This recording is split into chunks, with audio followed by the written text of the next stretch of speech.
मैं भारत की सबसे बड़ी गंगा नदी बोल रही हूँ। मुझे भारत की पवित्र नदी माना जाता है। मेरा उद्गम भारत की दो नदियों से मिला के होता है, भागीरथी और अलकनंदा नदी से। अलकनंदा नदी दो नदियों से मिलके बनी होती है। धौली गंगा और ऋषि गंगा नदी से मिलके बनी होती है। धौली गंगा और ऋषि नदी को मिला के अलकनंदा नदी बनती है। अलकनंदा नदी में संतोप्त ग्लेशियर से विष्णु गंगा निकलती है, जिसका विलय अलकनंदा में विष्णु प्रयाग में होता है।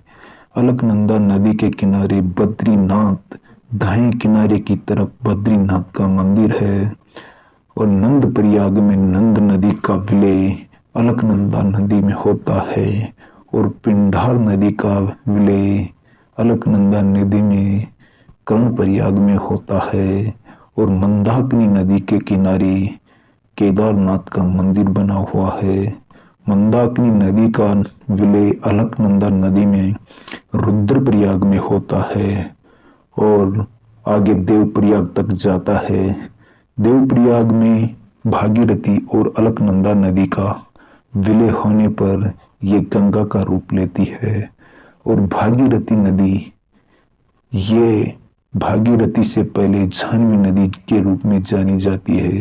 ये जाह्नवी नदी गंगोत्री ग्लेशियर उत्तराखंड से निकल के गोमुख से निकलती हुई भागीरथी का रूप लेती है। भागीरथी के ऊपर भारत का सबसे बड़ा बांध टिहरी बांध बना हुआ है। ये गोविंद प्रयाग में बना हुआ है। गोविंद प्रयाग में टिहरी बांध पर भिलगाना नदी का भी भागीरथी नदी में विलय होता है। भागीरथी नदी और अलकनंदा नदी देवप्रयाग में मिलके एक गंगा नदी का रूप लेती है, जो गंगा नदी भारत की सबसे पवित्र नदी मानी जाती है।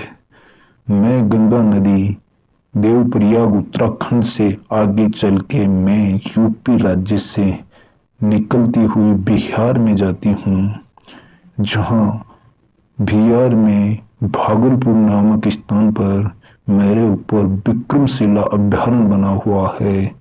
ये भारत का एकमात्र अभ्यारण्य है जिसमें गंगा डॉल्फिन का संरक्षित किया जाता है। मैं बिहार के आगे वेस्ट बंगाल से होती हुई बंगाल की खाड़ी में जल ले जाती हूँ।